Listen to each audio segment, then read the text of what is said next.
तरीके से कस्टर्ड बनाना सिखाएंगे, बिल्कुल इजी तरीके से, आसान से। दूध को हमने चूल्हे के ऊपर रख दिया। अब इसको हम बॉयल करेंगे। फिर इसमें कस्टर्ड डालेंगे और चीनी और इलायची डालेंगे। सिर्फ 3 इंग्रेडिएंट्स डालेंगे। इसमें इलायची डालेंगे और इसमें अब हस्बे ज़रूरत चीनी डालेंगे। अब हम इसमें कस्टर्ड डालेंगे।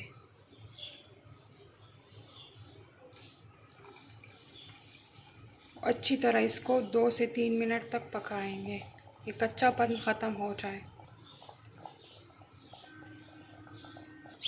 अब ये हमारा कस्टर्ड रेडी हो गया। अब चूल्हा बंद करेंगे और इसको ठंडा होने देंगे। अब मैंने इसको बाउल में ये ठंडा हो गया और अब इसको मैंने बाउल में डाल दिया,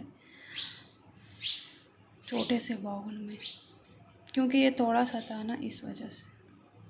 ये बहुत मज़े का बना हुआ है, आप भी ट्राई करें। चैनल को सब्सक्राइब, फॉलो और लाइक करना ना भूलें।